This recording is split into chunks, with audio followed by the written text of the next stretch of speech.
Donc je vais commencer par vous donner un petit peu le contexte clinique que j'imagine vous connaissez.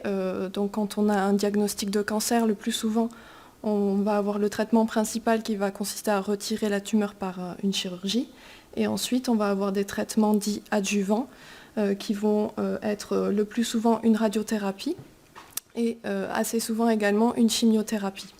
Il y a aussi d'autres traitements qui peuvent être appliqués, comme l'hormonothérapie dans le cancer du sein. Et l'ensemble de ces traitements vont générer un certain nombre d'effets indésirables. Et lorsqu'on interroge les patients sur les effets indésirables qu'ils ressentent, le premier effet indésirable est la fatigue. La fatigue liée au cancer, elle est assez spécifique et elle a été définie par le National Comprehensive Cancer Network comme une sensation angoissante, persistante et subjective d'épuisement à la fois physique, cognitif et émotionnel, bien sûr générée par le cancer et ses traitements. Et cette fatigue, elle a la particularité d'être disproportionnée par rapport à l'activité quotidienne des malades. Et bien sûr, elle va interférer avec leur vie de tous les jours. Au-delà de la fatigue, bien sûr, d'autres symptômes comme des troubles anxieux, dépressifs, difficultés à dormir, une prise de poids dans certains cas, ou des pertes de poids aussi dans d'autres, difficultés à se concentrer, etc. On a aussi observé que ces effets indésirables étaient très variables d'un patient à l'autre. Et notamment, selon que les patients rapportent un niveau de stress plus élevé ou plus faible, eh bien ces effets vont varier dans le sens de plus je suis stressé et plus je déclare aussi de fatigue, par exemple. Il y a d'autres effets indésirables qui sont observés, comme des détériorations des fonctions cognitives liées à la neurotoxicité de la chimiothérapie. Dans le cadre du cancer du sein, on observe souvent une prise de poids pendant les traitements de chimiothérapie. Un plus grand essoufflement également, donc une perte de conditions physiques liées au traitement. Et il y a des études qui montrent que des niveaux plus élevés de fatigue, anxiété, dépression, un gain de poids vont être prédicteurs d'une plus grande mortalité, d'où l'intérêt de s'intéresser donc à ces effets secondaires et de tenter de les soulager. Alors ça c'était pour le contexte clinique. Avant de passer à la partie plus scientifique, je voulais un peu planter le décor sociologique en fait, vu de différents acteurs du milieu. Et tout d'abord, vu des potentiels patients, comment appréhendent-ils l'activité physique et plus largement les soins de support du cancer, puisque soins non conventionnels, en fait, dans le cadre du cancer, il y a l'appellation soins de support qui a été homologuée il y a quelques années, en 2005. Donc on dit souvent soins de support. Et donc, un sondage de l'Institut Curie a montré que 72% des Français jugent importants les soins de support du cancer. C'est un chiffre qui est en augmentation. Et j'avais trouvé intéressant de noter que dans cet article du Figaro, ils disent que ces techniques, comme la diététique, la sophrologie, la relaxation ou l'hypnose, ne sont pas à confondre avec les médecines parallèles.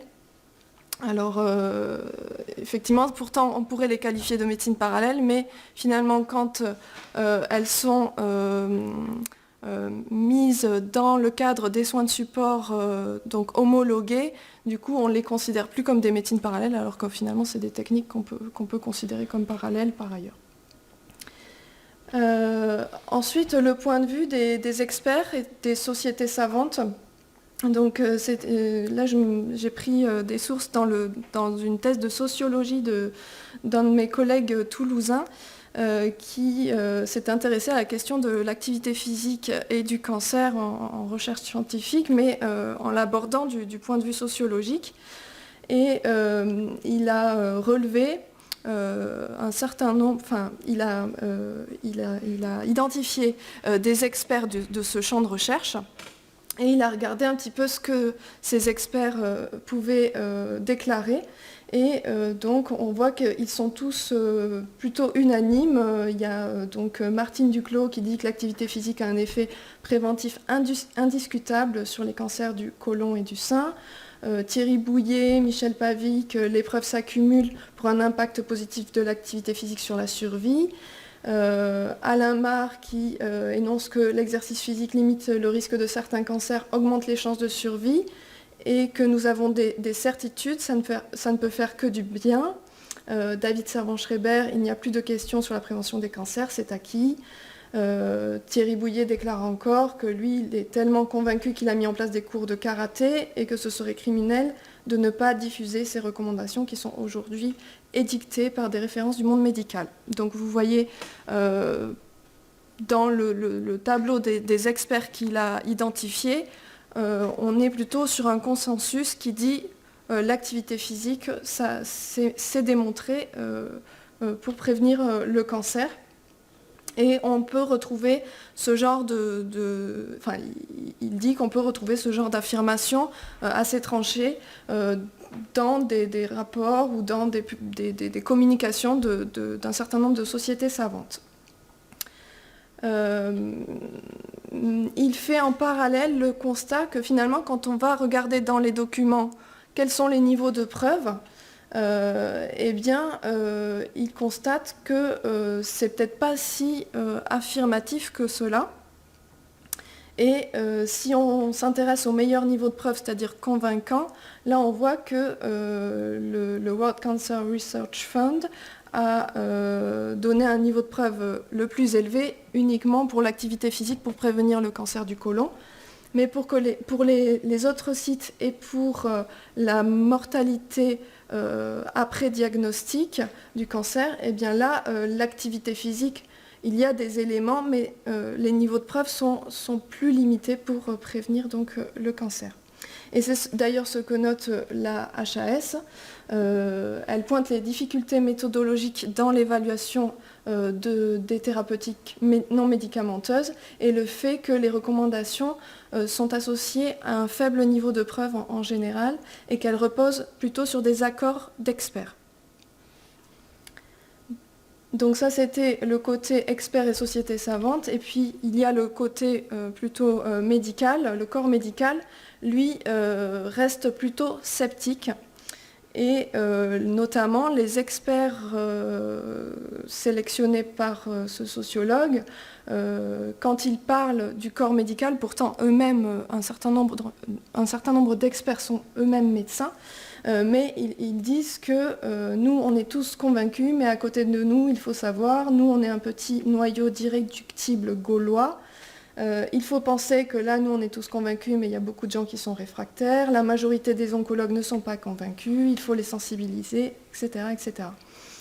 Donc, on voit un petit peu deux idéologies qui s'affrontent et c'est assez bien mentionné dans un article de la revue Prescrire qui s'intéressait à l'activité physique pour voir si c'était une idéologie ou si ça reposait sur des bases scientifiques solides. Bon, ça fait quelques années maintenant, mais je pense que c'est assez représentatif du contexte dans lequel on se trouve. Et cette revue Prescrire disait qu'une promotion généralisée du sport pour l'ensemble de la population au nom de la santé ne repose pas sur des bases scientifiques solides, mais nous paraît plutôt relever d'une idéologie. Elle ne nous paraît donc pas justifiée médicalement. Donc on a plutôt l'idéologie de la médecine, on va dire biologique, qui est sceptique, versus l'idéologie des chercheurs en santé publique et en prévention, qui eux sont convaincus. Alors, pour essayer de tirer un petit peu au clair tout ça, je vais vous proposer de nous intéresser plus particulièrement à l'activité physique comme soin de support du cancer du sein, donc pour limiter les effets secondaires, et on va se centrer sur le cancer du sein, donc pour toutes les interventions en activité physique qui sont administrées pendant la chimiothérapie et la radiothérapie. Donc, dans ce contexte-là, on a des niveaux de preuve qui ont déjà été édictés par des sociétés savantes. Le National Comprehensive Cancer Network donne le meilleur niveau de preuve pour l'activité physique permettant de lutter contre la fatigue pour des patients sous traitement du cancer. Ce niveau de preuve signifie que les résultats des études sont basés sur... que les fondements scientifiques sont basés sur des résultats des essais randomisés contrôlés et qu'il y a un consensus des experts. Et on a aussi l'American College of Sport Medicine qui, lui, nous donne plutôt un niveau de preuve inférieur pour le cancer du sein pendant la chimiothérapie et la radiothérapie, puisqu'il donne un niveau de preuve B, signifiant qu'il y a peu d'essais randomisés ou qu'ils sont de petite taille et que leurs résultats sont inconsistants. Donc on voit que les sociétés savantes ne sont pas toujours d'accord l'une avec l'autre.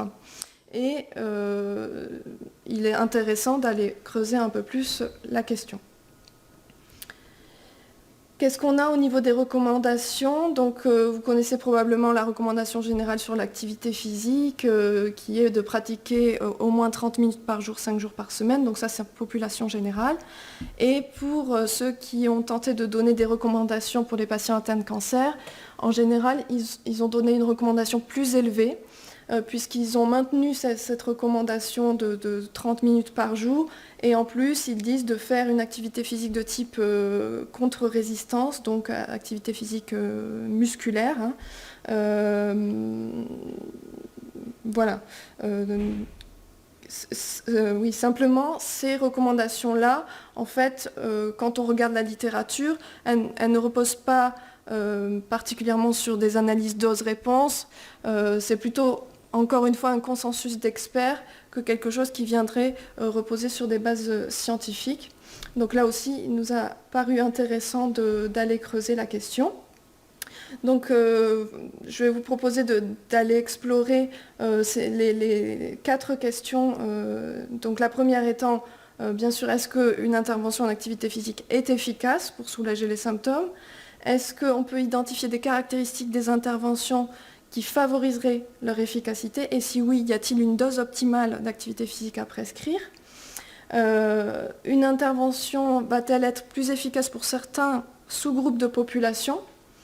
Et enfin, est-ce que l'efficacité d'une intervention en activité physique repose sur le niveau de pratique d'activité physique? Quel est le mécanisme d'action de l'intervention en quelque sorte?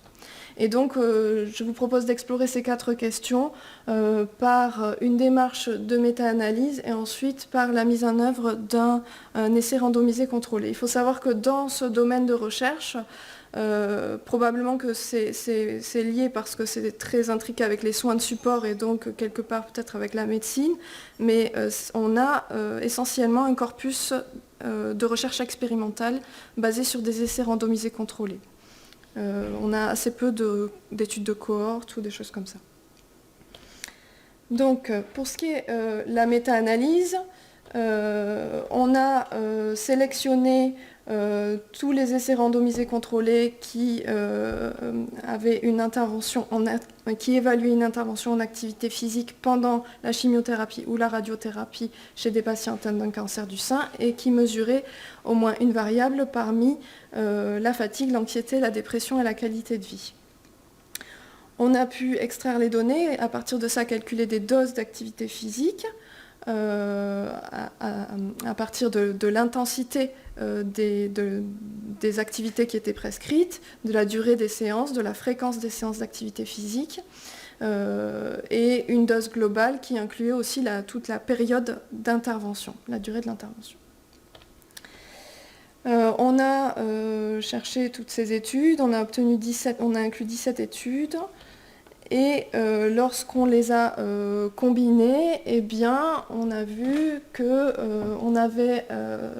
les interventions en activité physique entraînaient une efficacité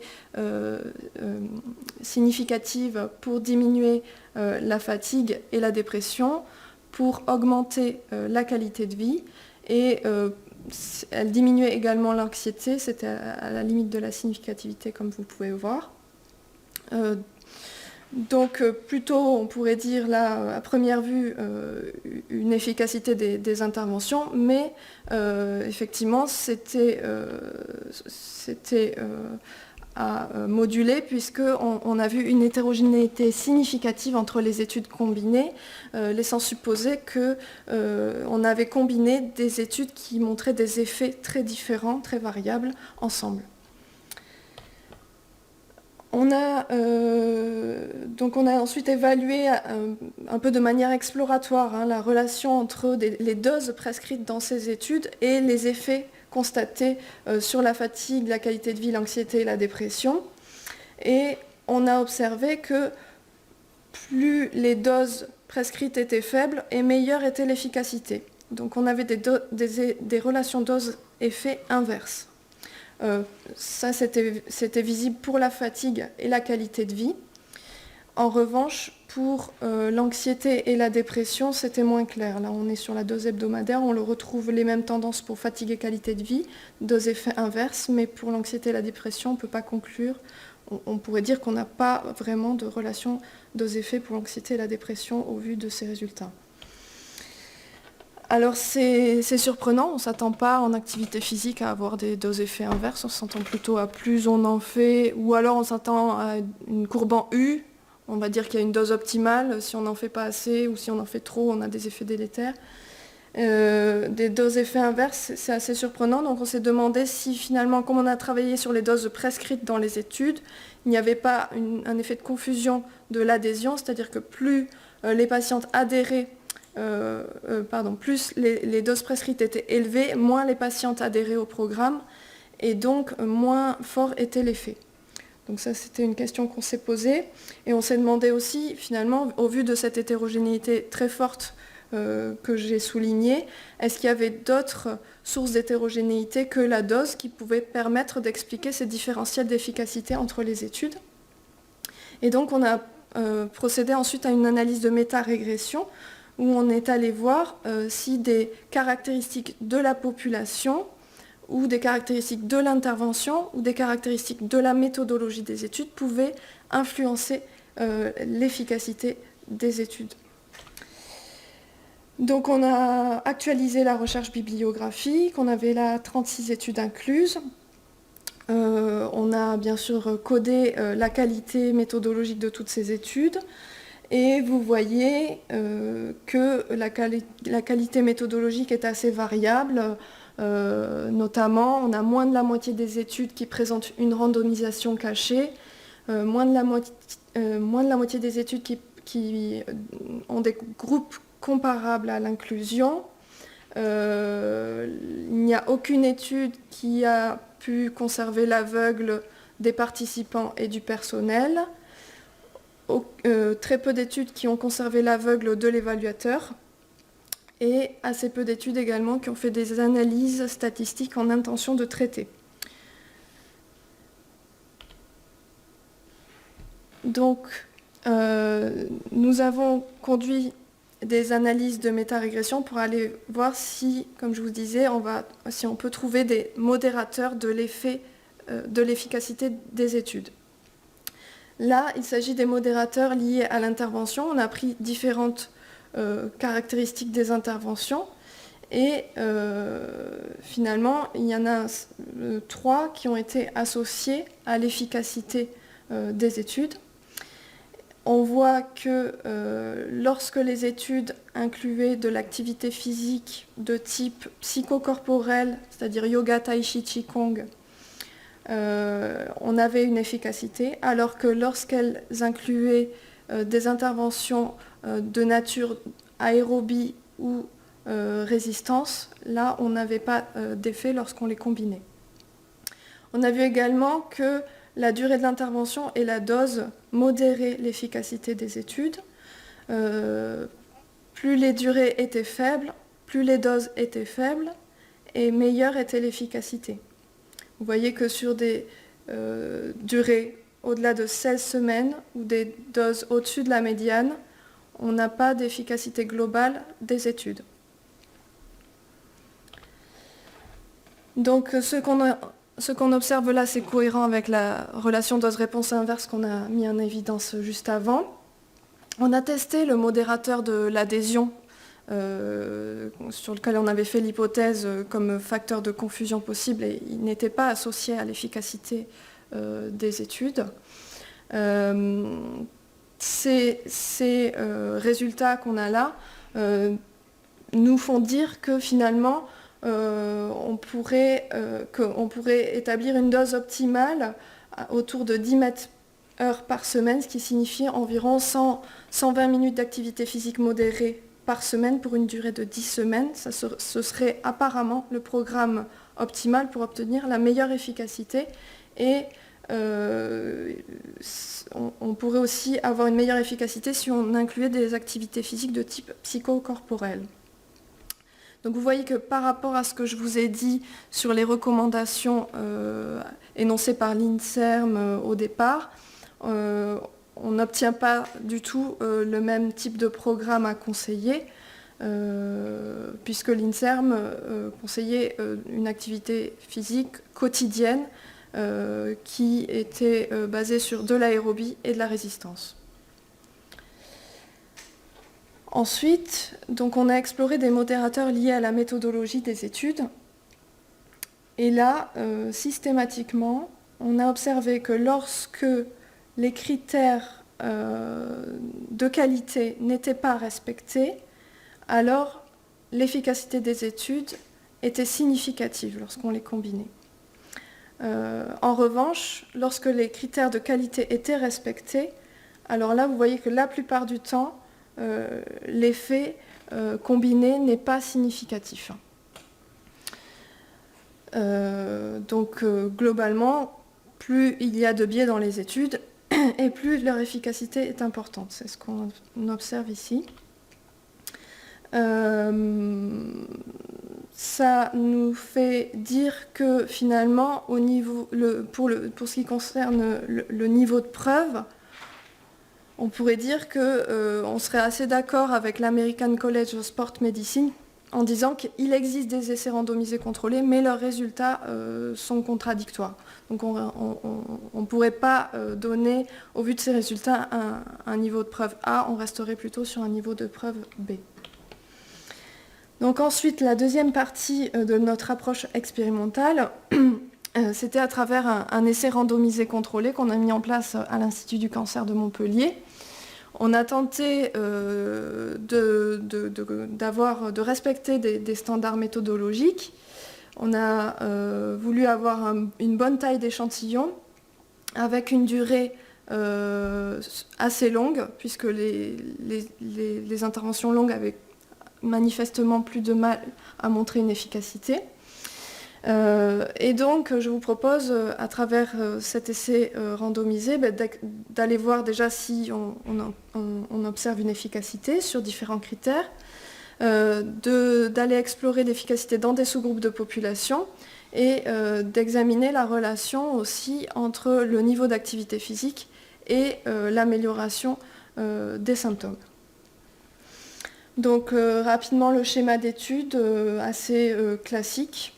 Un bras interventionnel pendant la chimiothérapie et la radiothérapie qui comprend des séances d'exercice à la fois supervisées en institution une fois toutes les 3 semaines et puis à domicile guidées par un carnet de suivi et des conseils du professeur en activité physique, et des séances de conseils nutritionnels également visant à contrôler le poids. Un bras contrôle qui est en soins courants, donc on n'a pas d'intervention qu'on pourrait dire placebo, on a plutôt privilégié le soin courant, et on a fait, comme vous le voyez, un certain nombre d'évaluations, 5 temps d'évaluation au cours du suivi, avant la chimiothérapie, à la fin de la chimiothérapie, à la fin de la radiothérapie. La fin de la radiothérapie correspond à la fin de l'intervention. Et ensuite, 2 temps en suivi post-intervention, à 1 an et 1 an et demi après le début de l'inclusion. L'échantillon obtenu était de 143 patientes au total. Les résultats que je vous présente aujourd'hui sont sur un sous-groupe de patientes puisque l'ensemble des données n'étaient pas disponibles, n'étaient pas encore disponibles, elles vont l'être très bientôt. Donc vous avez les effectifs en bas de la diapo. Je vais, au vu des effectifs, je vais me concentrer sur l'efficacité à la fin de la chimiothérapie et à la fin de la radiothérapie, T1, T2, puisque là on a plus de 100 patientes. Pour les temps suivants, on ne peut pas pour l'instant conclure au vu des effectifs. Donc, au cours de ces 5 temps d'évaluation, on a fait un certain nombre de tests, à la fois des mesures subjectives, fatigue, qualité de vie, anxiété, dépression. On a également posé un questionnaire pour mesurer l'activité physique de manière déclarative et des tests plus objectifs, le poids, la composition corporelle par impédancemétrie, des tests sur ordinateur pour mesurer les fonctions cognitives, des tests musculaires et on a également mesuré l'activité physique avec un brassard qui mesure la dépense énergétique, donc une mesure d'actimétrie objective. Donc voici les résultats sur les critères subjectifs. L'intervention a amélioré de manière significative la fatigue, la qualité de vie, l'anxiété et la dépression à la fin de la chimiothérapie et à la fin de la radiothérapie par rapport au groupe contrôle.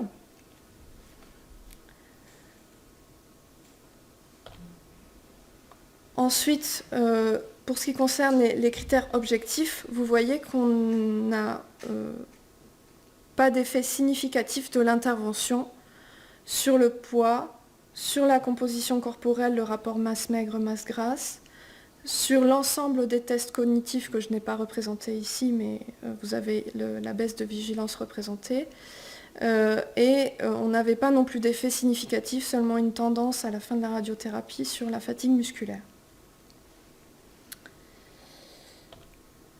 On a également regardé l'impact de l'intervention sur la pratique d'activité physique et on observe une augmentation de l'activité physique déclarée à la fin de la chimiothérapie, on va dire à la limite de la significativité.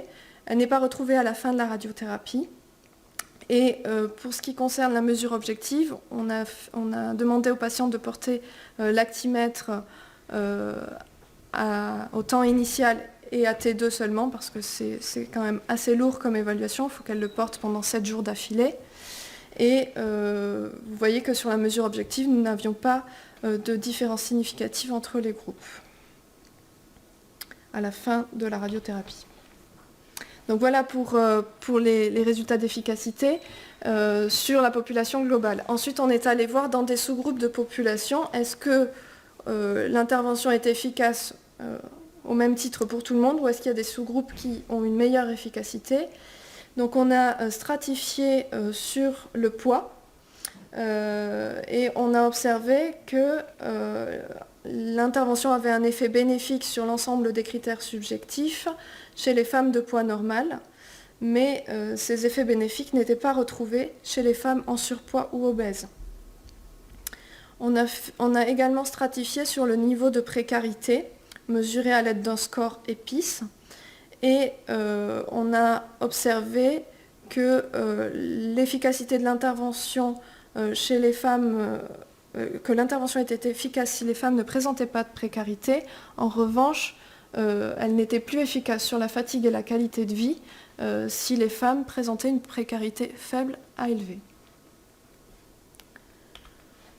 On a également regardé l'efficacité dans des sous-groupes selon le niveau d'activité physique, qu'elle soit déclarée ou mesurée objectivement. Et vous voyez qu'on a des indicateurs au vert un peu dans toutes les catégories, montrant que finalement, quel que soit le niveau de pratique d'activité physique, l'intervention montrait une efficacité sur les critères subjectifs. Et donc ça signifie que les patients du groupe intervention très active comparée au contrôle très active, eh bien, était était soulagée d'un certain nombre de symptômes. De la même manière, les patients peu actifs par rapport au contrôle peu actif, les patientes de groupe intervention peu actives par rapport au contrôle peu actif étaient elles aussi soulagées. Voilà. Ensuite,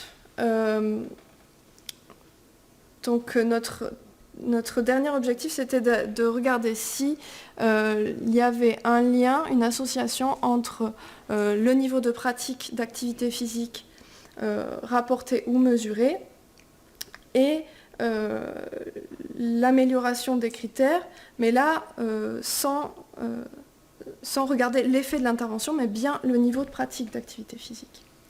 Et on remarque que chez le groupe APAD, on n'avait pas d'association entre le niveau de pratique d'activité physique déclaré ou mesuré objectivement et l'amélioration des symptômes.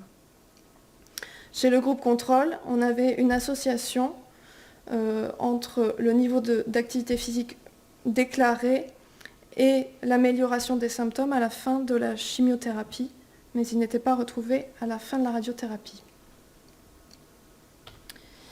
Donc je vais reprendre un petit peu chaque résultat qui m'apparaisse important et les commenter.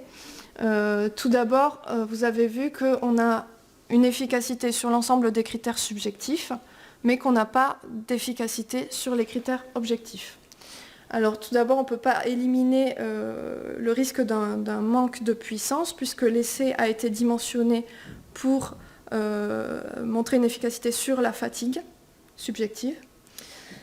D'autre part, on ne peut pas non plus éliminer un biais de déclaration potentiel lié à l'absence d'aveugle. Les patientes qui sont dans le groupe intervention savent qu'elles font de l'activité physique, savent qu'elles ont été tirées dans le groupe interventionnel, et donc cela peut potentiellement biaiser leur manière de répondre au questionnaire.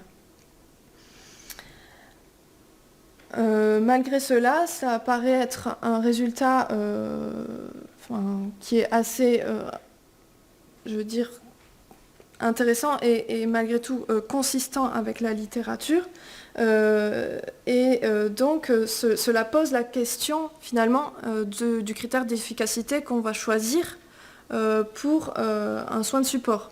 Est-ce qu'on veut un critère d'efficacité biologique ou bien est-ce que un critère d'efficacité subjectif nous apparaît suffisant pour dire qu'un soin de support est efficace. Et je me dis que finalement, peut-être c'est le terme efficacité qui est à repenser, je ne sais pas, ou peut-être qu'on pourrait parler d'efficacité ciblée quand il s'agit de biologie, et que quand il s'agit d'un soin de support, on n'est pas tout à fait sur la même occurrence de ce terme-là, et que ce serait plutôt une efficacité qui viserait, on va dire, l'être du sujet, enfin, je ne sais pas, quelque chose de plus holistique. Mais ça, c'est à discuter.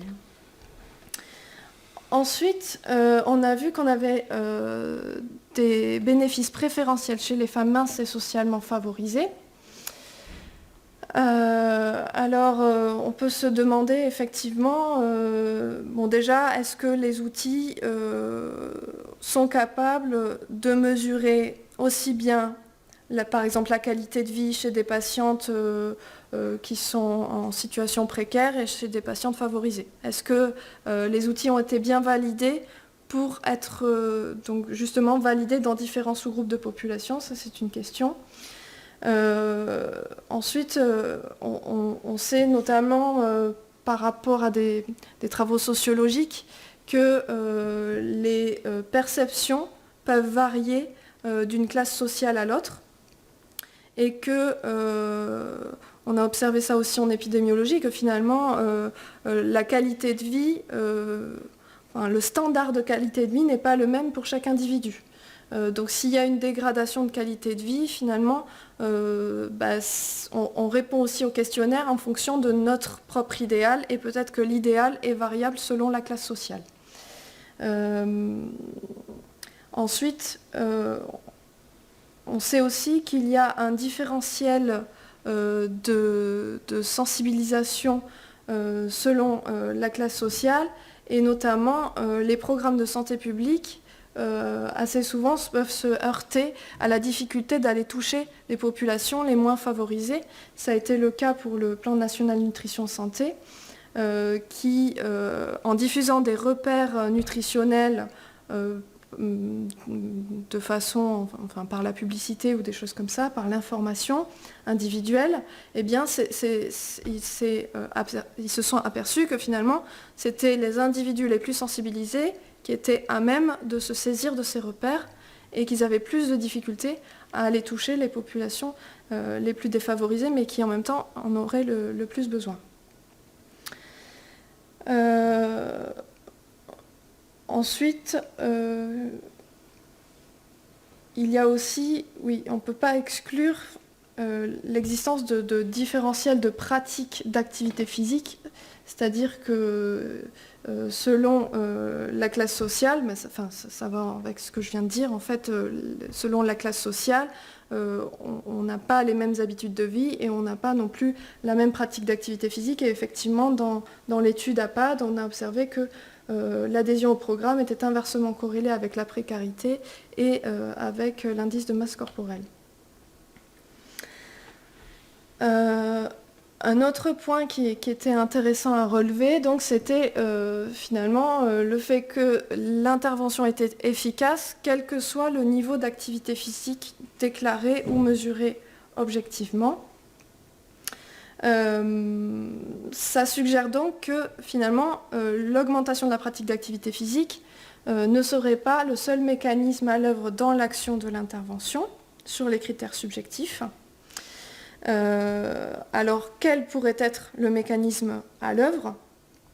Il y avait un conseil diététique, donc c'est possible qu'il y ait un effet du conseil diététique, mais on n'a pas pu le mesurer parce qu'on n'avait pas les données pour le moment. Il peut y avoir également des effets non spécifiques de l'intervention.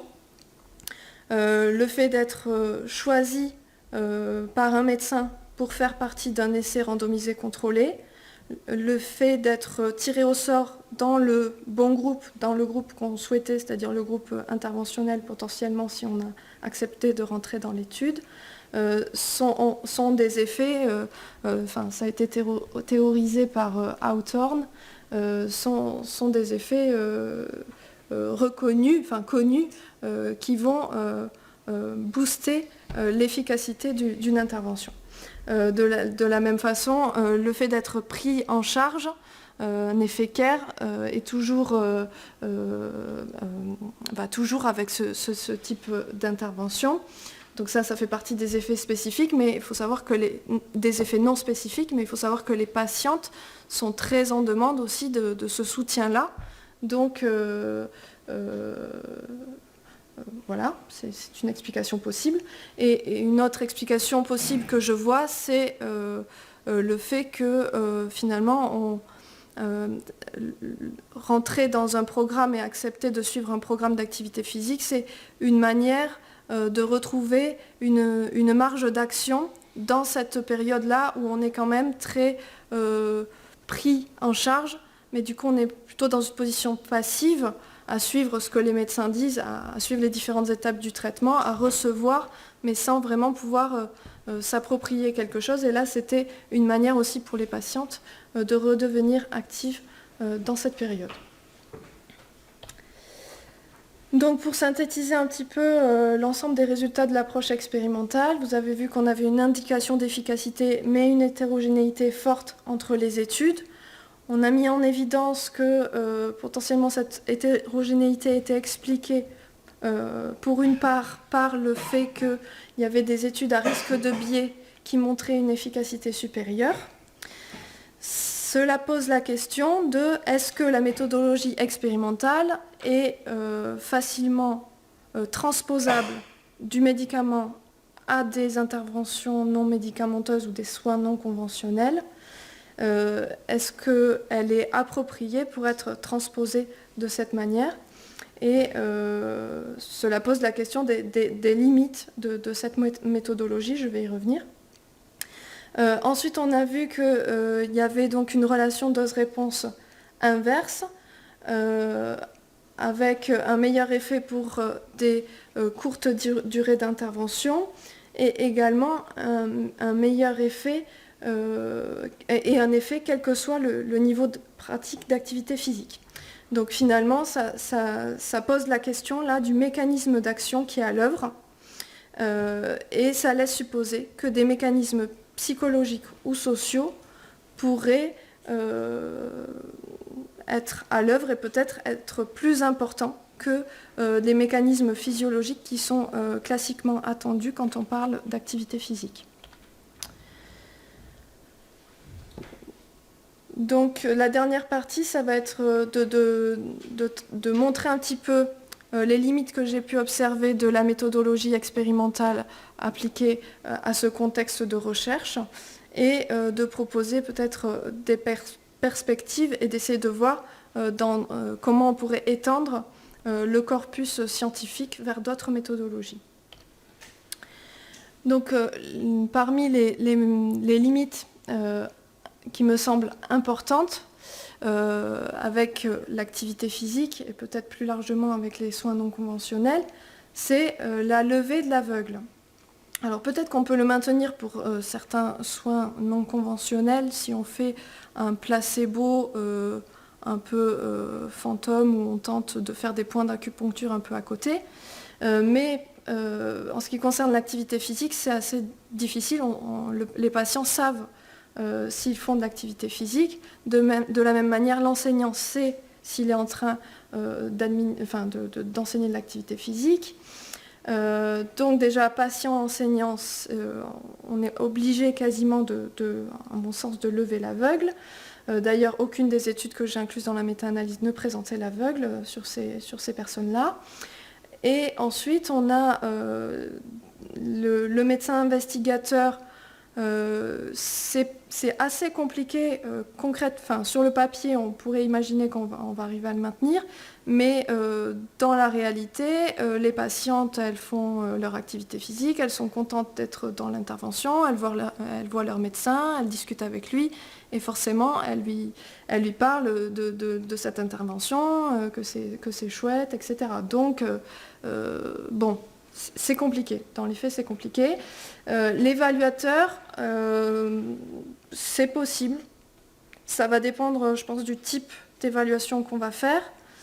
Si on reste sur du questionnaire où on n'a pas de relation qui s'instaure entre l'évaluateur et le patient pendant la session d'évaluation, ou des tests objectifs, ça semble possible. Mais déjà, nous, dans notre cas, on avait le questionnaire GPAC pour l'activité physique, et c'était sous forme d'interview. Donc c'était un questionnaire, mais interviewé. Et déjà là, forcément, on sait si la patiente, elle fait partie du groupe intervention ou pas. Donc quand on la questionne sur son activité physique. Donc dès qu'il va y avoir des interviews ou encore plus des recherches qualitatives, là, ça devient difficile de maintenir l'aveugle sur l'évaluateur. Donc finalement, là déjà, on a un critère du gold standard qui est vraiment compliqué à maintenir pour l'activité physique, et une faiblesse méthodologique qu'on va avoir du mal à corriger et qui va mener potentiellement à des biais de détection. Une question qui se pose, c'est le choix du groupe contrôle.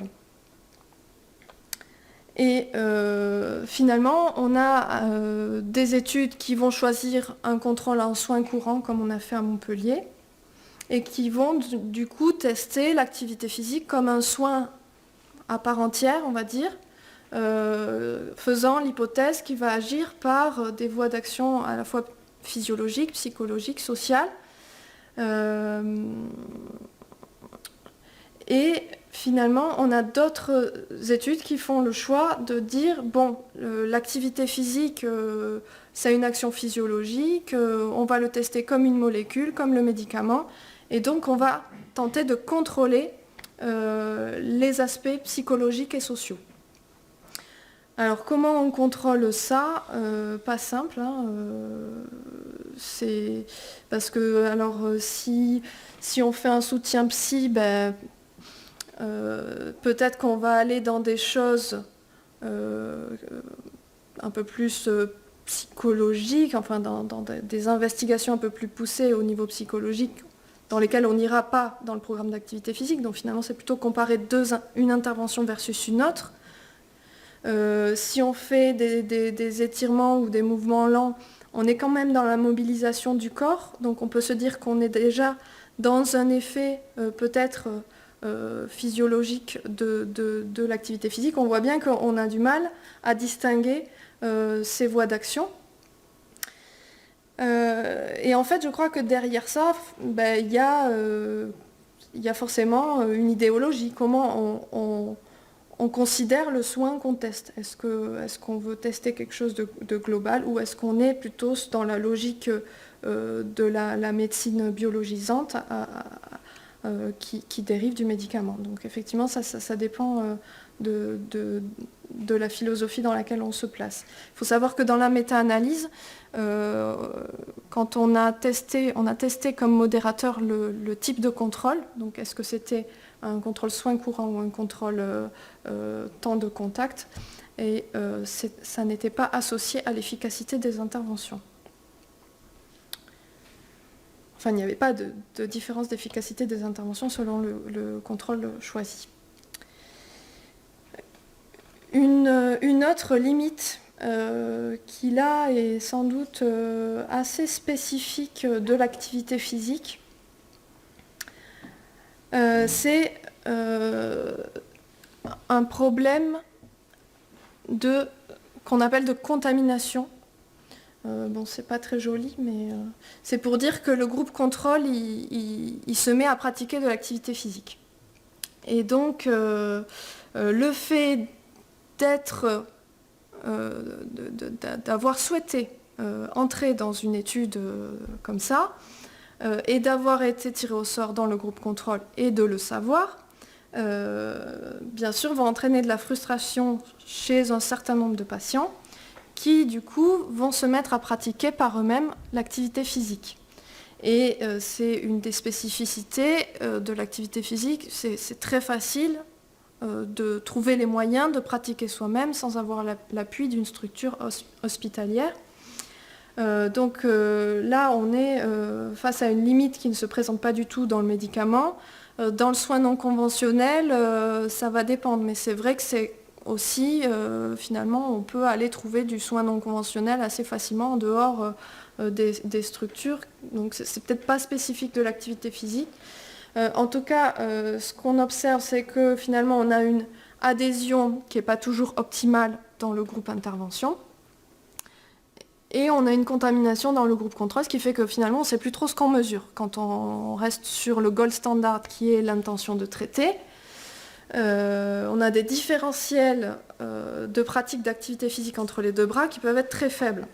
Notamment, l'étude de Mock qui a été incluse dans la méta-analyse, vous voyez qu'on a un différentiel entre les deux groupes qui est de 16% de plus, qui est un différentiel de 16% de pratique d'activité physique entre les deux groupes. De la même manière, donc dans l'étude APAD, si on prend la mesure par GPAC, on avait 80% des patients qui suivaient la recommandation dans le groupe intervention et 50% qui la suivaient dans le groupe contrôle, ce qui fait qu'on avait un différentiel de 30% entre les deux bras.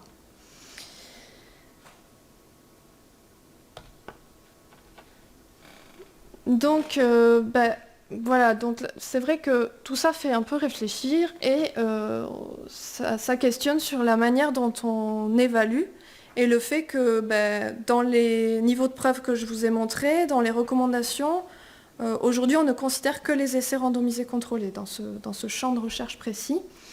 Donc au vu de cela, il apparaît important d'étendre, je pense, les investigations à des études de cohorte qui vont permettre aussi d'aller voir un petit peu mieux ce qui peut se passer dans des sous-groupes de population, puisque là on peut travailler sur des populations plus importantes, qui vont peut-être permettre de tester des choses sur quels sont, pourquoi des gens pratiquent de l'activité physique, quels sont les freins, les leviers, de faire aussi des études peut-être justement dans des voies d'action plus particulières, en posant des questionnaires ou en faisant surtout des entretiens qualitatifs. Ça me paraît important pour aller creuser les différentes voies d'action, notamment psychologiques et sociales, et d'identifier toujours les freins, les leviers, de mieux comprendre comment le soin va s'insérer dans la vie du patient. Enfin voilà, je pense qu'il y a beaucoup de choses à faire en dehors des essais expérimentaux. Et donc je suis allée voir un petit peu justement ce qui s'était fait dans ce champ de recherche sur d'autres choses que les essais expérimentaux. J'ai recensé en faisant une recherche assez rapide, mais quand même un peu systématique, mais enfin, je suis peut-être passée à côté d'une ou deux études, mais globalement, je n'ai recensé que 2 études de cohorte pendant le traitement adjuvant du cancer du sein, qui regardaient donc le lien entre activité physique et des critères subjectifs, fatigue, qualité de vie, anxiété, dépression. 2 études qui allaient dans le sens de plus je fais de l'activité physique et moins j'ai de symptômes. Donc voilà, mais on voit bien que ces études sont sur des très faibles nombres de sujets et au niveau de la qualité méthodologique, c'est pas bon, elles sont pas ajustées sur d'éventuels facteurs de confusion. Donc c'est vraiment très limité. Et je suis allée voir aussi au niveau des études qualitatives. Alors j'en ai trouvé 4, mais bon, c'est pas absolument sûr qu'il n'y en ait pas d'autres. Hein. J'en ai trouvé 4 et dans les 4, il y avait Lys Adamsen qui était dans les auteurs, soit en premier auteur, soit en dernier auteur. Donc, je me suis dit qu'il y avait une équipe qui devait faire ça au monde, en fait, une seule apparemment. Enfin, bon. Et donc...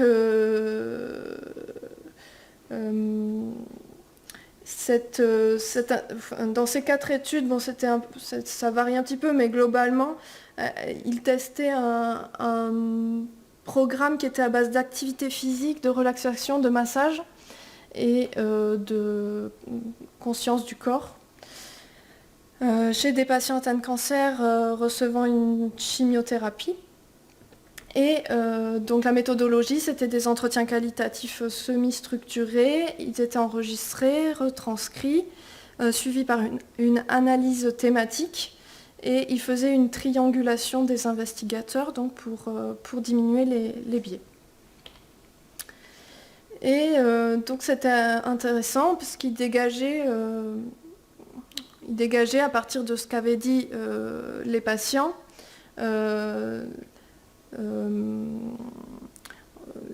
plusieurs axes, on va dire. Le premier, c'était que la fatigue physique, était une motivation pour rejoindre un programme d'activité physique pendant ce temps de chimiothérapie. Notamment un patient qui disait mon corps s'est effondré, il est faible, je manque de souffle pour monter les escaliers jusqu'au premier étage, je n'ai jamais senti ça auparavant, je voudrais faire quelque chose pour devenir plus fort si possible.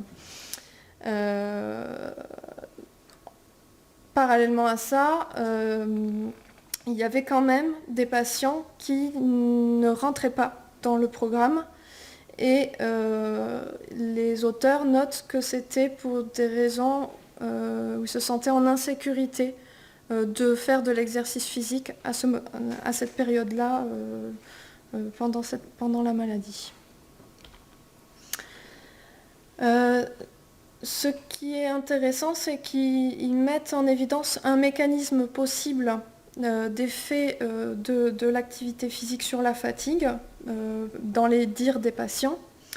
Il montre que finalement on passe d'une fatigue induite par la chimiothérapie à une fatigue induite possiblement par l'exercice et que finalement ça pourrait soulager les patients.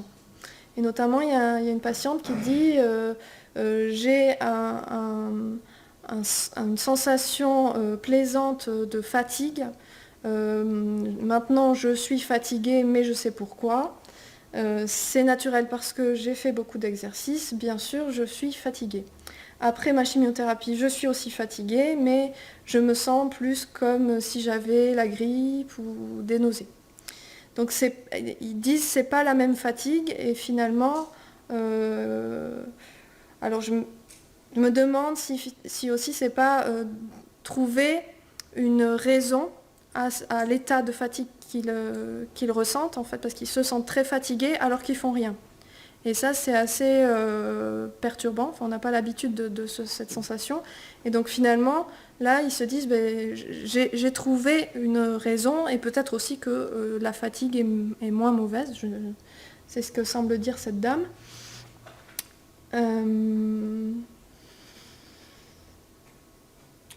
Et ensuite, excusez-moi.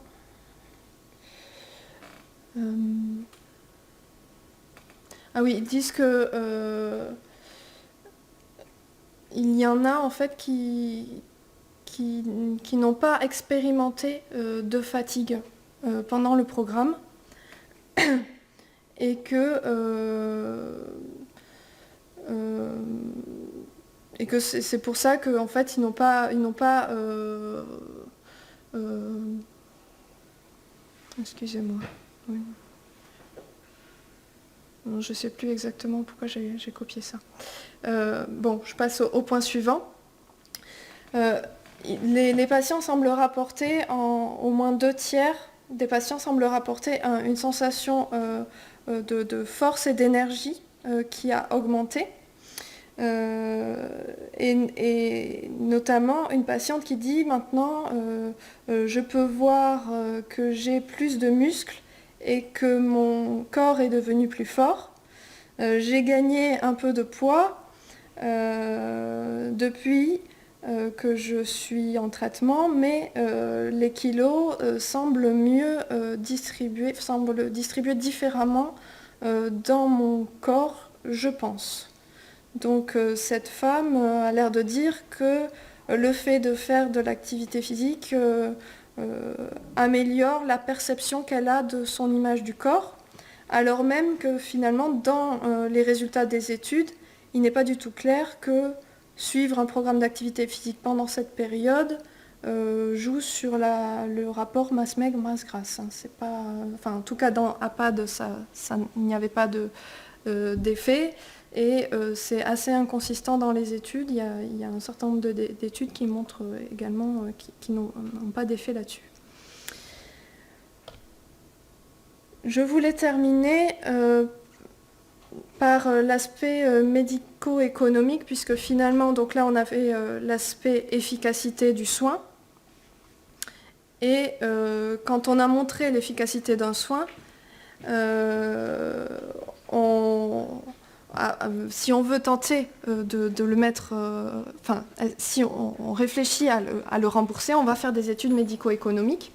Et donc, il y a une revue systématique qui s'est intéressée aux interventions qui ont été donc évaluées en termes médico-économiques chez des patients atteints de cancer, qui, pour certaines, comprenaient de l'activité physique, mais pas toutes.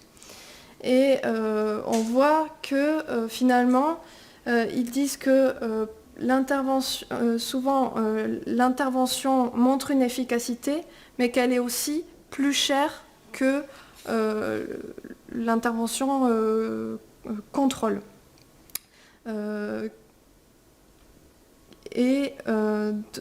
Quelquefois, elle ne montre pas plus d'efficacité, mais elle est plus chère. Quelquefois, elle montre une efficacité, mais elle est plus chère. Et il y a une seule étude, qui est la dernière, qui montre qui prend une étude qui fait un programme de réhabilitation et qui rajoute donc une intervention de type TCC versus un standard, versus la réhabilitation plus une intervention non spécifique en contrôle de la TCC. Et là, c'est la seule étude où il montre que la TCC est plus efficace et moins coûteuse que l'intervention non spécifique. Dans les autres cas, il semble que, et ça semble assez logique, de proposer un soin non conventionnel va certainement diminuer les symptômes, mais il va falloir quand même payer un enseignant en activité physique et donc il va falloir être prêt à mettre plus d'argent pour ça, si on veut le faire. Globalement, la question du coût-efficacité, je pense qu'elle peut être problématique, enfin elle est pas simple, quoi, en tout cas. Enfin, c'est pas évident. Je conclus là-dessus. Simplement, je rappelle que donc finalement, on a montré que l'activité physique pouvait être considérée comme un soin de support du cancer du sein pour limiter les symptômes liés au traitement rapporté par les patients. On a vu un paradoxe, que finalement la dose ne semble pas faire l'effet, alors même que dans ce que disent les patients, on a vu dans les études qualitatives, l'efficacité pour eux pourrait être sous-tendue quelque part par la dose, puisqu'ils disent qu'ils se sont mis à l'activité physique, qu'ils sentent que leur corps va mieux, etc. Donc il y a quand même cet effet de dose aussi. Enfin, j'ai pas tout développé là, mais il y avait des patients qui rapportaient j'essaye d'en faire de plus en plus, etc. Donc c'est un paradoxe. C'est un paradoxe. Et ensuite, j'ai posé la question de ce terme d'efficacité qui m'apparaît peut-être employé sous diverses occurrences. Et c'est peut-être pas la même façon de l'employer dans la médecine biologique et dans la médecine non conventionnelle. Il y a la question de la population d'intervention. On a vu qu'il y avait des sous-populations qui étaient plus réactives à l'intervention. Et ça pose la question de est-ce qu'on peut généraliser un soin non conventionnel ? Est-ce qu'on s'orienterait pas plutôt vers une co-construction avec le patient, voir ce que lui attend, ce vers quoi il irait. Et donc je me dis que peut-être en soins non conventionnels, il s'agirait moins de prescrire un soin particulier que de proposer un éventail possible de choses, et le patient irait vers ce qui pense qui serait efficace pour lui, en fait. La question du coût-efficacité, elle reste ouverte, elle n'est pas, je pense, évidente. Et je termine en disant que je trouve que cette question de recherche est tout à fait intéressante parce qu'elle nous fait nous questionner en fait sur beaucoup d'aspects, notamment sur la différence, sur cette opposition qu'on fait entre principe actif, placebo, l'opposition aussi du corps et de l'esprit. On voit que là, c'est beaucoup moins simple de penser en dualisme et que tout est un peu imbriqué. Voilà, je vous remercie de votre attention.